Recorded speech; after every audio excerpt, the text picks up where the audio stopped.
p.m. We'll go ahead and call the meeting to order. Today is Tuesday, August 26th, 7 p.m. West Valley High School. We'll start with the Pledge of Allegiance. Ready, begin. I pledge allegiance to the flag of the United States of America and to the republic for which it stands, one nation, under God, indivisible, with liberty and justice for all.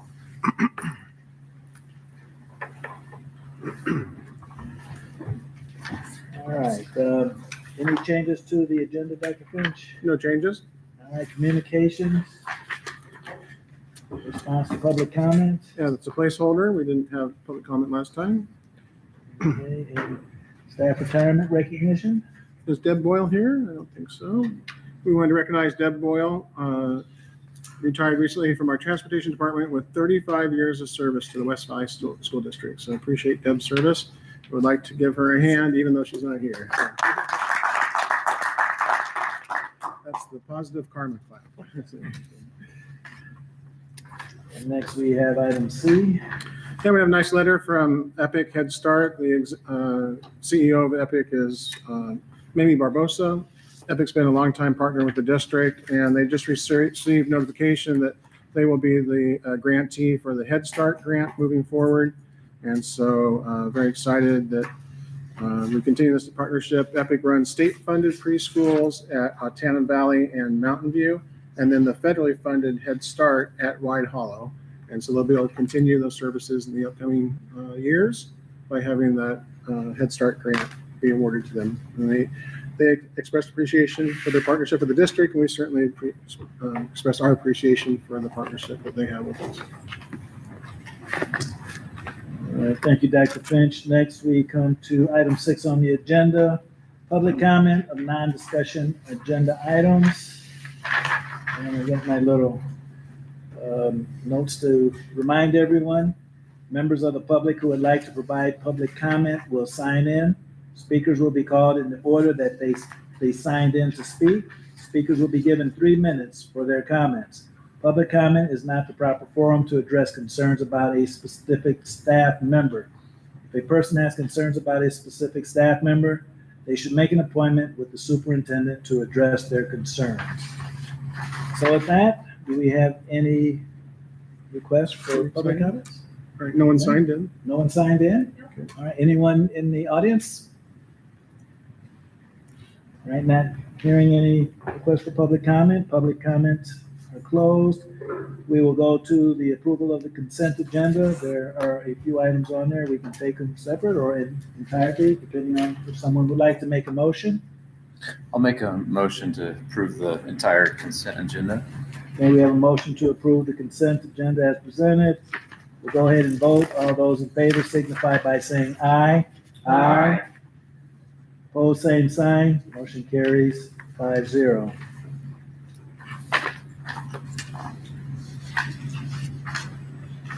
Next, we come to discussion items. Item number 8, long-range facilities planning. So we have 5 items there. Dr. Fish, do you want to add anything to Certainly. those? At our last board meeting, the board asked me to bring forward a proposal regarding the defeasance of $7.5 million from the remaining funds from the previous project of Summit View and Apple Valley. And then also to develop a proposal that we could bring to the community to address the proposal that had been presented for consideration on a bond that would be run in February, and that would address the facility needs for the district. And so I have been able to bring that both items to the district, to the table here for consideration, and then some background information as well. So first, I'd like to just take us, there's some information in the board packet, but for our audience, and just want to take us through an updated presentation that Corey Plager had done for the school board here from DA Davidson. So I think Stephanie's ready to kind of take us through that presentation. Okay, so the first page is a cover page. Second page kind of gives an overview that will talk about the defeasance update, look at the upcoming levy, look at a replacement bond, and then what the total cost and the tax rate would be for all that combined. Just a reminder that we do have operations levy coming up and to be renewed in February. And then we have an opportunity with the high school bonds being paid off or retired in the upcoming year. Then we have an opportunity that we could move forward with the facility needs for the district, and there would be no increase to the bond tax rate for the community. It would basically be a replacement bond. So the next page talks, number 3 from Corey's presentation, it's the bond defeasance update. So what we're going to see in the next couple of pages is a defeasance of $7.5 million, and that's the 7.5 remaining. There's funds that are remaining from our previous projects of Summit View and Apple Valley. Next page shows what the defeasance would basically return to the voters. It'd be a decrease in the tax rate, and it'd be over a period of time there from 2026 to 2038.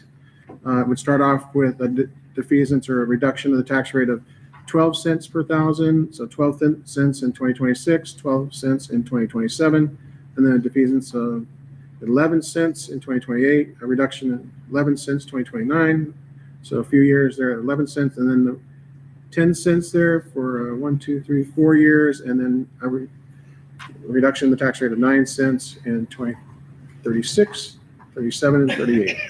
So bottom line is that what would happen, we work with D.A. Davidson. They would take the $7.5 million.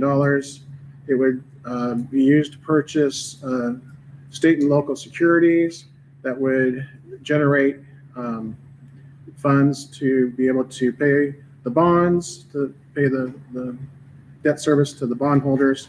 And instead of asking taxpayers for that 12 cents per thousand and 11 cents per thousand, 10 cents per thousand, instead of asking taxpayers to help with that debt service, we would have these state and local securities that would pay the bond owners. And so there would be a reduction in the tax rate for the West Valley taxpayers. So that's how 7.5 million defeasance. The next page is page 5, and that just shows what that rate per thousand would show a reduction in a person's tax rate. And it kind of lays it out there. If the house was $350,000 value, there's the reduction in their taxes over the years. If it's $500,000, there's the reduction. Just kind of gives you a sense of what the reduction in the person's tax bill would be over those years. So just again, just to clarify, it's not a rebate. There's not a check going to the taxpayers. It's a reduction in their tax rate in the future. Next is talking about the levy. So we talk about bonds are for buildings, levies are for learning.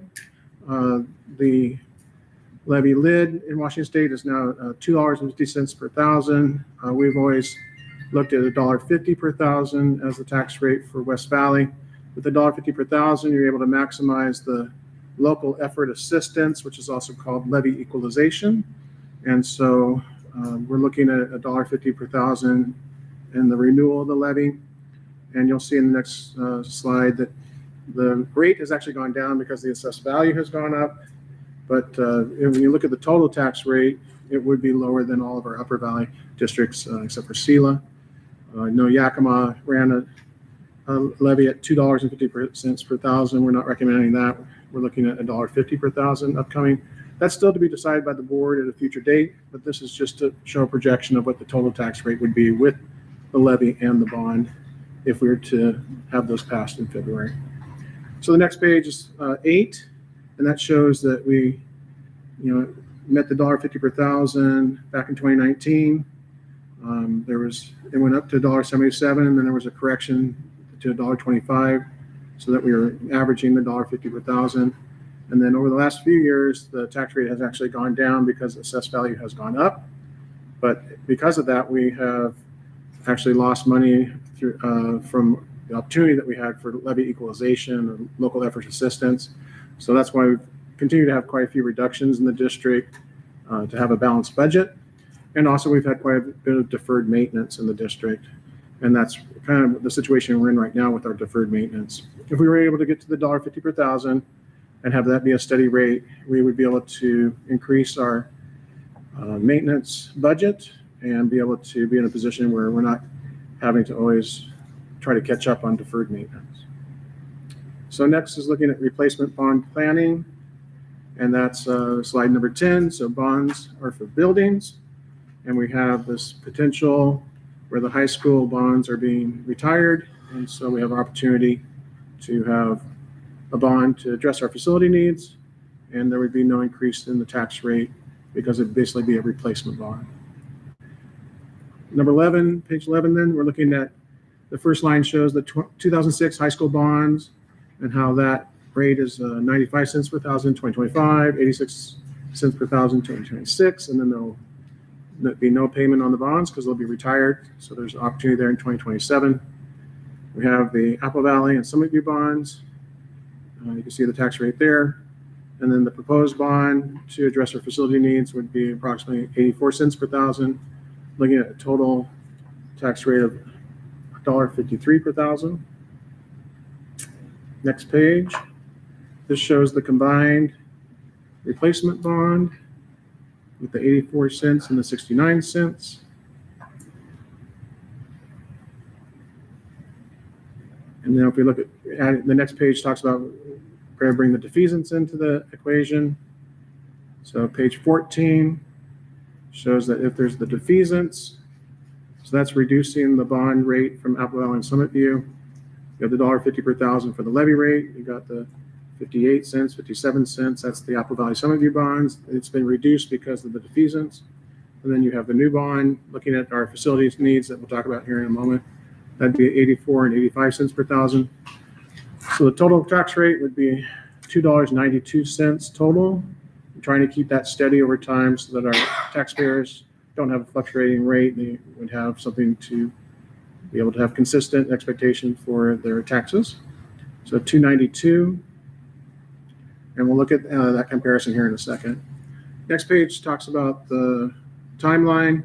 So if there's an election February 10th, resolution needs to be filed at the absolute latest on December 12th.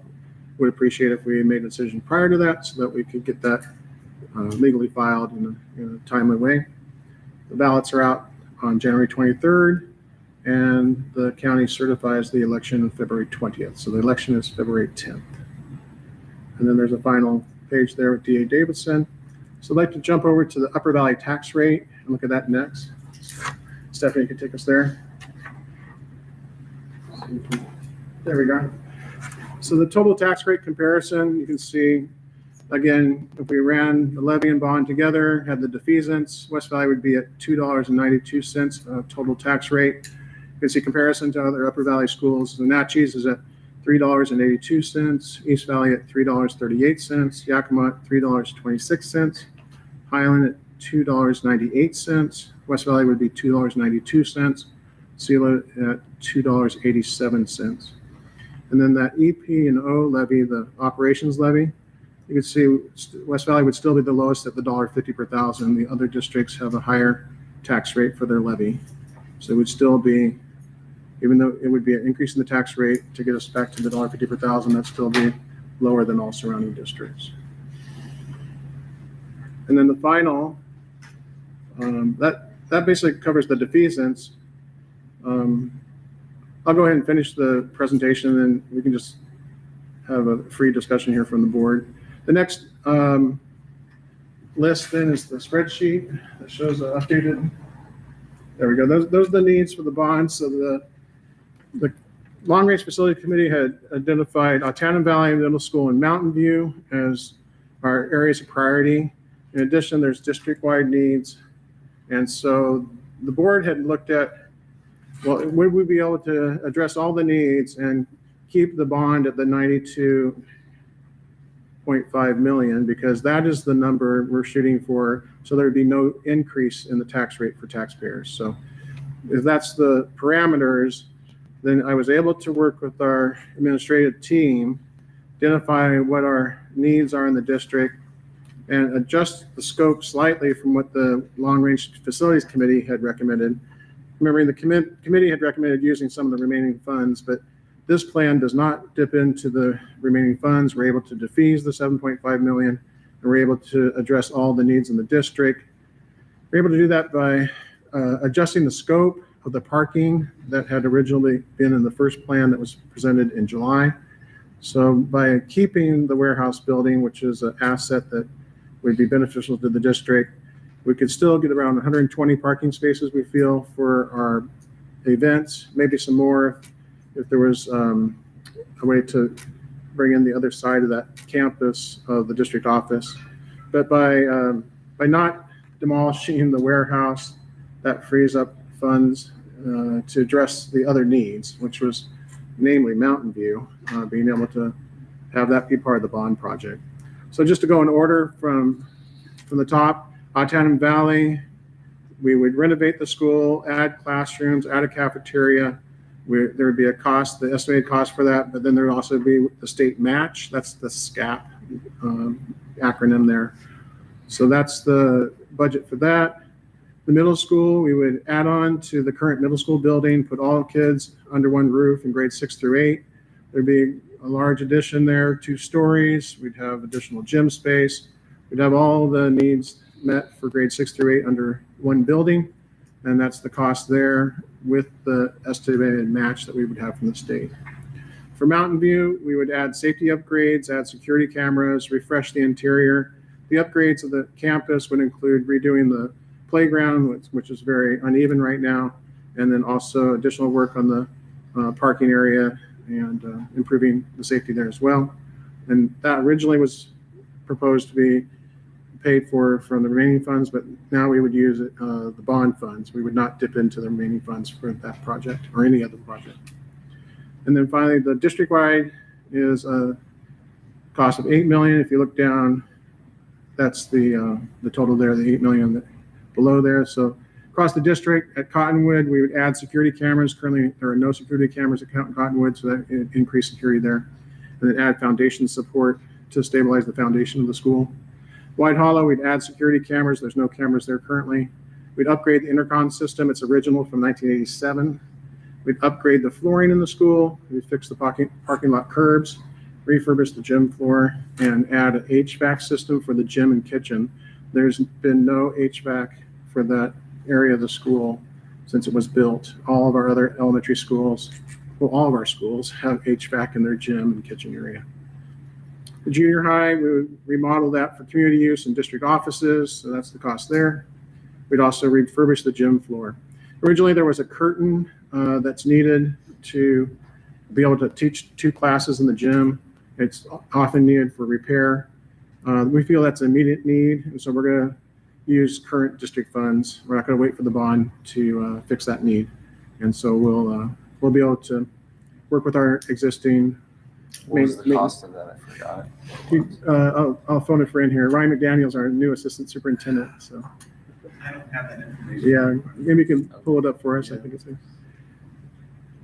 The Innovation Center, for their Innovation Center in high school, they have security cameras currently, but they're quite old models. The high school has original, and so we're retiring the bonds in the high school. So the cameras are not 20 years old. The bond, but they're about 15 to 16 years old.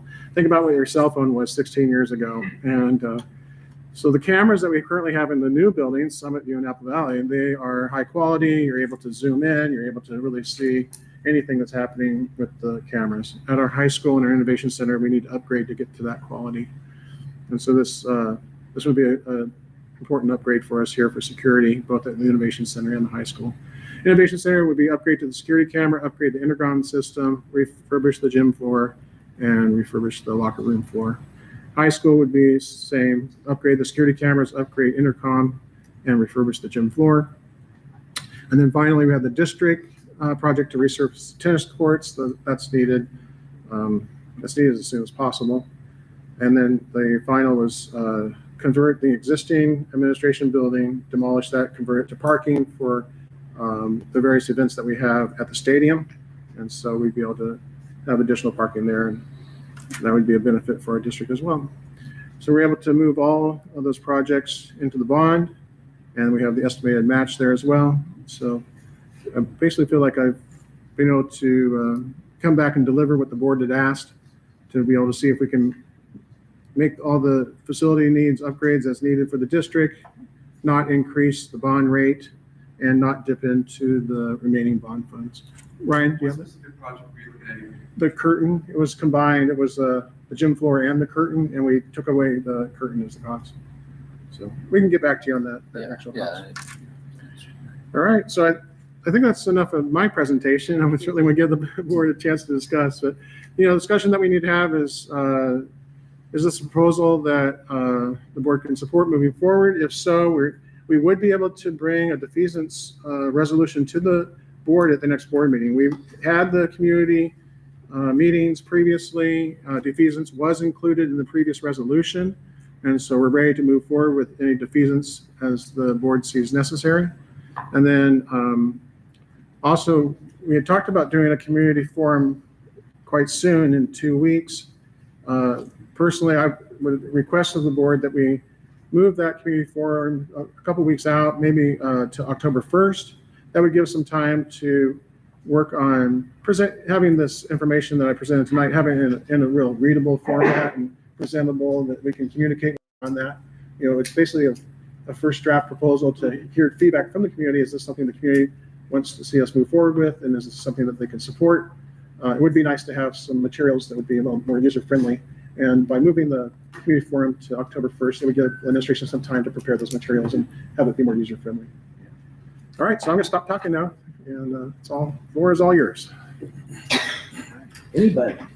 Well, I'll just say I appreciate you guys waiting on me. I did go back and watch the board meetings I missed being sick and all, and I do appreciate you guys waiting on me on the decisions and stuff. And so, and I think this is really a good presentation. I appreciate the work you put in to come back and put all these things together. And I am honestly in support of this proposal. I feel like we've had lots of conversations around this and back and forth and kind of been on both ends of the spectrum, but I think this is a good place for us to be.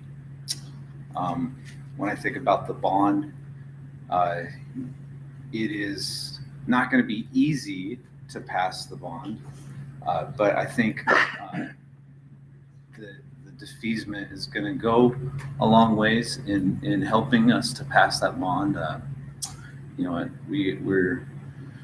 We're at a temperature of taxes right now that where it's getting harder on folks, and so as much as we can help people and keep moving forward, I think this does a good job of doing that. So I'm in favor of it, and I do appreciate the work you did, Dr. Finch. Thank you.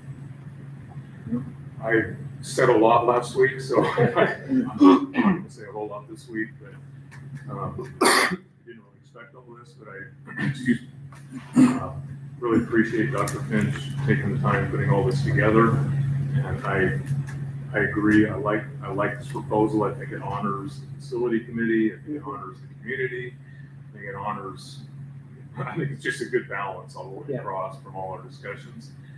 And I have, since last time we met, really looked a lot at this, rethought some of the things that were said. I do pretty much stand by what I said 2 weeks ago. I haven't really changed my mind on that, but I really like this proposal and the switch. So I'm in support of this, and I appreciate all the work. I also said a lot as well. I concur with this proposal. Something that Mr. Walcott said in the last, in our last discussion that really resonated with me was I'll call it $3.5 million that was, in air quotes, new projects to use for the remaining bond proceeds. If I didn't say that exactly right, basically it would be an amendment to the prior bond proposal to amend for those new projects so that we could complete them with remaining bond proceeds. And that resonated with me in that, as again, not to put words in Mr. Walcott's mouth, but essentially this idea of again, sort of having the hearings, asking for the permission, and then asking for more money. Couldn't we just make it all? And so Dr. Finch's proposal of here's the bond rate, here's how we can make some adjustments so that we're not making another amendment to the prior bond resolution, still defeasing. I think all of that makes a lot of good sense. I'm I'm excited that no matter what happens relative to the E&O levy, our upcoming bond, that we are doing something that I think, according to DA Davidson, is the largest defeasance that they've ever heard of. Mhm. I mean, they're like one of the number one, financial advisors for, school districts. And so they're pretty in tune to all of this. So I'm really proud I'm really proud that we are discussing moving forward with that. I think that's no matter what happens, I think with regard to our EP&O levy and our bond, that's a good thing for our community. And I'm glad that we're heading in that direction, or at least it appears that way. So thank you, Dr. Finch, for putting all this information together quickly. I also support allowing a little bit more time, a couple more weeks on the community forum. I think that's also good. I do too. That's a good. Thank you. This is really excellent, Peter. Thank you so much. Everything about it strikes the balance of all the concerns that we had. It really honors all of the principles that we talked about. I love the idea of the October 1st. It gives us something to celebrate. It gives us clarity in what we're talking about. It honors the long-term facility plan. I think it does it all. So great job. And also, just FYI, I was able to crunch the numbers here. So the curtain is $43,750, and we'll take that out of our current maintenance budget so that we can move forward with that. That's immediate need. They need that to be able to teach classes at the junior high. It's an immediate need this year, so we'll work on it. Go ahead, Mark. Sorry. Okay, so I think I'm in similar agreement. I had some presentations previously at the last meeting, and it took me a little while to talk it through and think it through. So I've kind of come to terms with a lot of the things that were said here tonight. I totally agree. You did a great job on putting this together, Peter. I think the thing that moves the needle for me a little bit more, or quite a bit more, is the fact that we were able to incorporate the long-range facilities plan into this essentially, and not increase the overall bond rate that we were asking for. So I like that immensely. The one hesitation I have, but not enough to stop me from supporting it, is I do like the financial cushion that extra $3 million would have given us if we had kept that in there. But I can go along with this because it does do more of what we need and what we want.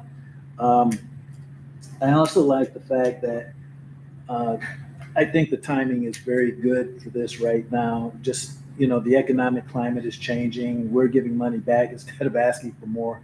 It just sends a nice message that resonates with the community for me. So I'm ready to support it. I mean, you all heard my reservations before.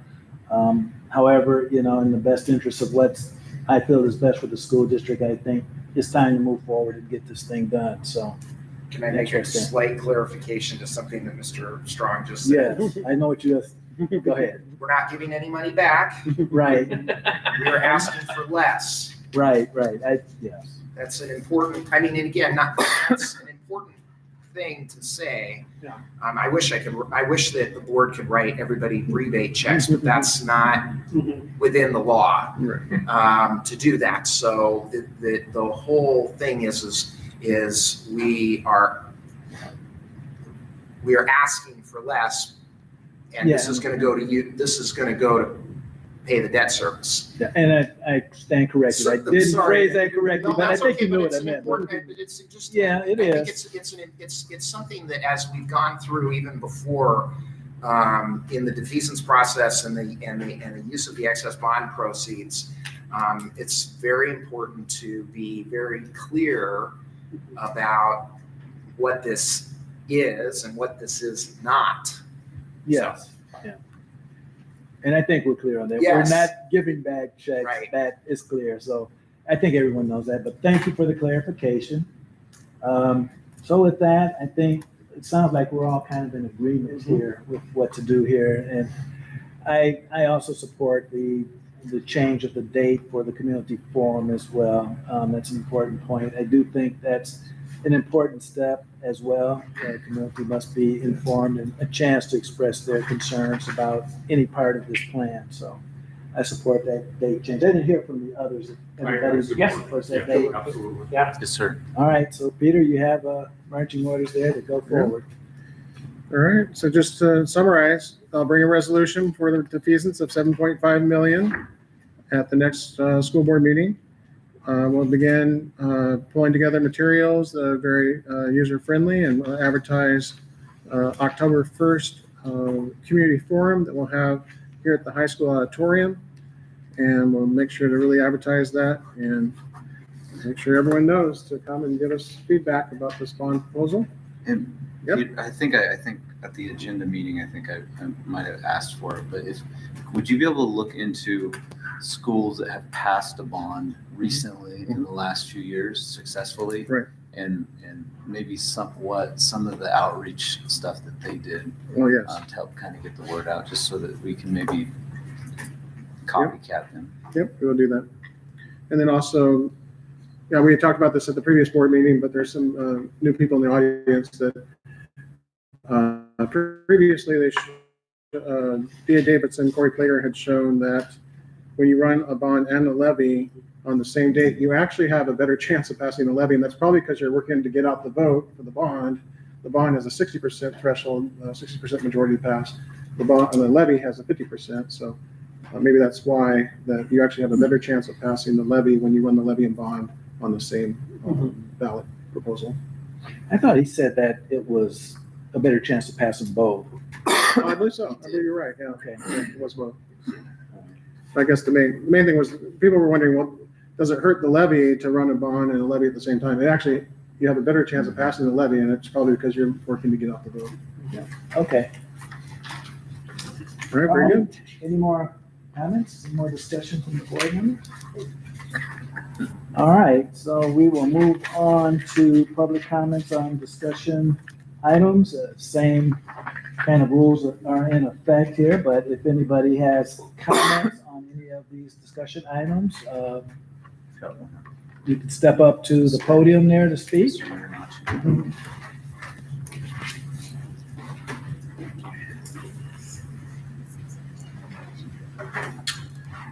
Good evening. I'm glad you guys are finally going to vote. Stephanie, can I steal your PowerPoint here? Yeah. So on page, I think, on page 8, just some point, I had an email discussion with Dr. Finch, because when I originally saw this, I was a little confused.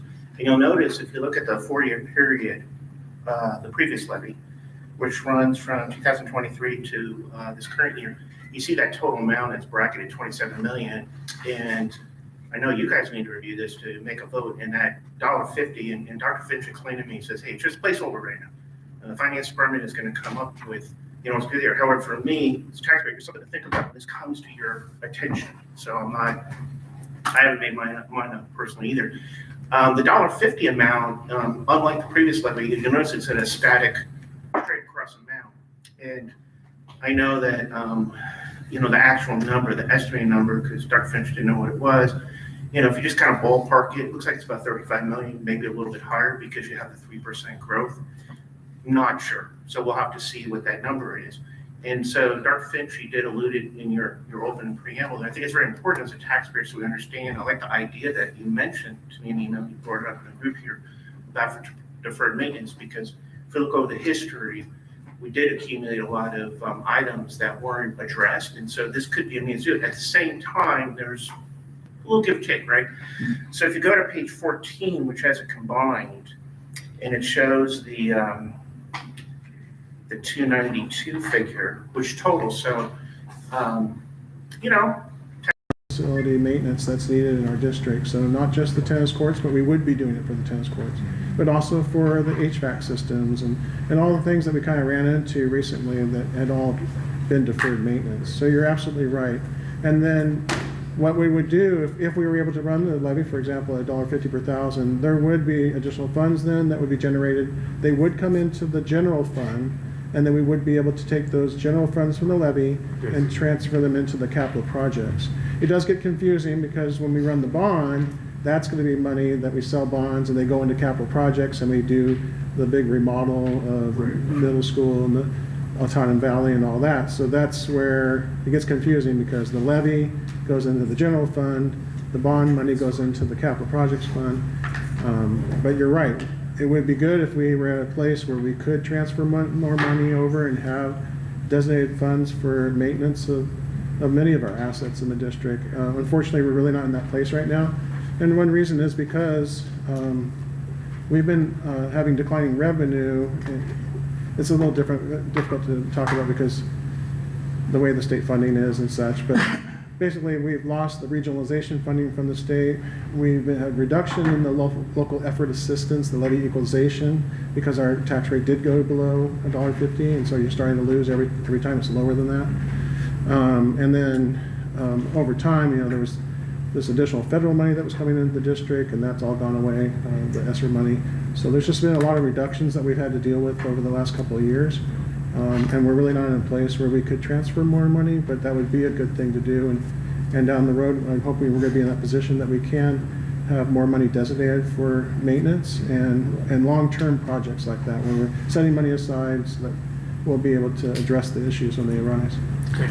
Dr. Finch, you mentioned the when our levy rate goes below a certain point, then what we would get from the state drops out. Exactly. So, and what is that point? It's the $1.50 per thousand. It's When it goes $1.50 below per the $1.50 per thousand, then you're starting to lose levy equalization. Gotcha. So the state has a system where for property poor districts, and so West Valley is considered property poor compared to Mercer Island and Bainbridge Island and all those districts around Puget Sound area, so that there's actually money to support West Valley if we have that $1.50 per thousand. As when it starts going below that, then we start to lose on that equation. We lose the levy equalization money, and that's why we've had to make reductions over the last couple of years. We've been losing revenue. So, just to counter Mr. Marinacci's thought, but is there, so what if you make it $1.51? Because I'm just curious, like, if we were above $1.50, at what point did it drop below that? Right. Well, that's why we have in the past we've been targeting the $1.50 per thousand because that's what we said our community would like to be at, where we're maximizing the local effort assistance, but not going over it because we're able to live within that budget. When they did the McCleary reform, they had a limit of $1.50 per thousand for all districts. Mm-hmm. And then after 1 year, there was a lot of lobbying, especially from the Puget Sound area, that they could raise more money, and why are you limiting them? So they allowed it to go to $2.50 per thousand, and then that's the cap right now. Gotcha. So there's been a lot of political discussion about the levy cap over the years. Prior to McCleary, there was even greater discrepancies in levies among districts, and so this effort to basically cap the levy and have more equality or equity of funding across the state. 1 year later, they raised it to $2.50, but allowed the levy equalization at $1.50. And West Valley, we've always been shooting for that $1.50 per thousand. Yeah. That's been our target. Okay. Thank you. Yes. So that raises another question, because for review, when we're gonna pass the resolution to put the replacement levy on the ballot, it's not asking at a rate, it's asking at a total dollar figure, and that total dollar figure is as then divided into the total assessed value of all property within the district. So it's not like, hey, will you support a $1.50? That is how it's advertised, but in actuality, it's a number that is. It's a total number. It's a total number, and that's why over the last several years it was $1.47 and $1.27 because the total assessed value has gone up over time. So my question back to, I think that Mr. Kemphart's point is, so that comparison of $1.50, that's based upon what the voters approved as compared to the assessed value, which is outside of our control. Correct. Yeah. So in terms of trying to crunch the numbers, and the team will do that is trying to figure out, okay, well, where does where does the total assessed valuation of property value in West Valley land in 2026 and in the years beyond. We've always been very conservative in that estimate because you don't want to go the other way, right? Where you've got this big number thinking that the assessed value is going to go much higher than that. So we've always been a little bit conservative, which is why that number has gone down. So it's TBD to be determined, I guess, at this point. But you've got good questions. Right. And good questions about what that number would be, the actual amount that would be go on the ballot. Basically, we've really been focused on getting this preparation for tonight's board meeting with the defeasance and what the bond would look like. And really, the next step now is to really start focusing on the levy and what we'd start, bring to the board for consideration on We that. should be pretty close Yeah. to the assessor being able to tell us what the total assessed value in 26 will be for. Yeah. I mean, that should be really soon, I think. I was like talking to next Corey. month, right? Yeah, I was talking to Corey. Something coming up very soon, so we'll should be able to hone in on that pretty soon. Yeah. And I just wanted to go back to a point that Mr. Wolcott brought up, and it just started getting me thinking about this, why don't we put X number of dollars aside for each project? And I'm thinking to myself, part of that reason could be that some of these items, like when a HVAC system goes out or a boiler goes out, we can't predict when that's going to happen, and so how long those items could last, 10 years, 20 years, or 5 years, so that makes it more difficult. But the concept, I think, is a good one, that we should explore a little bit more down the road and just figure out, even if it's not to, like a football field, we know that in 10 years it's going to take us $1 million to replace it. But those other items, even if we could come up with a number that on average we have done every year, we come up with a better number than what we have been. I think in the past it's been a result of how much money can we put in there rather than the reverse calculation of, okay, this is about what we've been spending every year, we need to put that maybe a little bit more. So I like that idea. It's just something we should explore a little bit more. All right. I'll make a motion to pass Thank you. 778. All right, we have a motion to approve the first item on the agenda, number 1, transfer of funds. We'll go ahead and vote. All those in favor signify by saying aye. Aye. Opposed, same sign. Motion carries 5-0. Next is item 2 on there. Anyone have questions, or would someone like to make a motion? I'll move to approve 2508-779 surplus of personal property technology equipment. All right, we have a motion to approve 25-08779. We'll go ahead and vote. All those in favor signify by saying aye. Aye. Opposed, same sign. Motion carries. Next, we have item C on the agenda here, under 10, approval of the updated 2025-26 fee schedule. There are 2 items there, 1 item really, but anybody have any questions or concern about any of those? Just the only change from the previously adopted fee schedule is the adult lunch price is moving from $4.75 to $5.25. That's the only change. All right, anyone care to make a motion? I'll make a motion to approve the fee schedule. All right, we have a motion to approve the updated fee schedule for 25-26. We'll go ahead and take a vote. All those in favor signify by saying aye. Aye. Opposed, same sign. Motion carries 5-0. Next, we have items arising. Item 11, anybody? All right, no items arising. Item 12, reports, travel log, district travel log. Dr. Finch, anything? Nothing to add there. Okay. Moving on, item 13, superintendent's report. Just provide a written report, if the audience was interested in reading that, about update on the PAL program, but just the summary is that we looked at enrollment last spring. We made a decision to go to multi-age classrooms, a grades 3-4 combo and a 4-5 combo.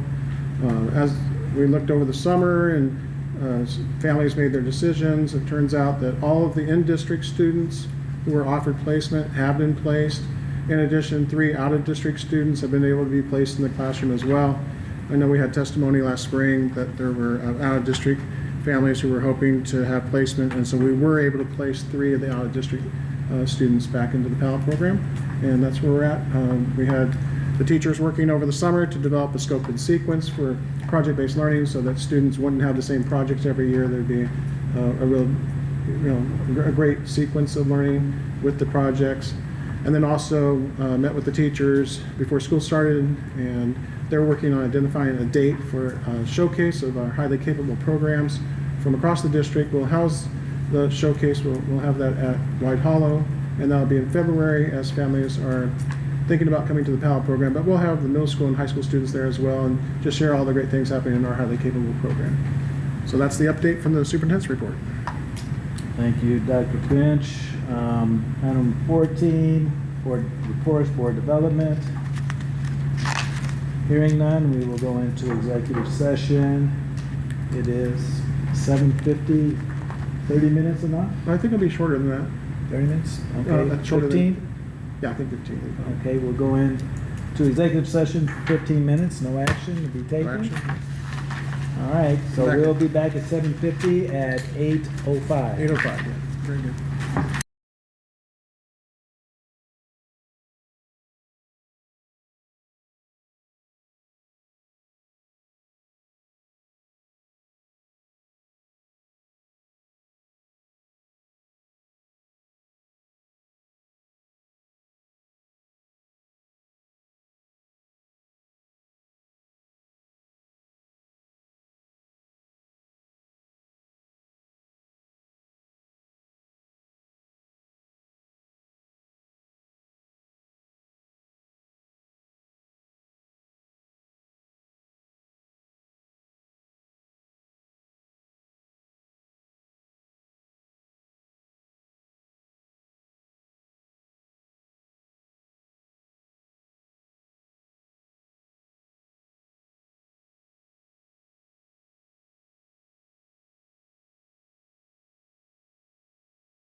All right, so the meeting is adjourned officially, today, August 26th, Tuesday, at 8:03 PM. Just get the number.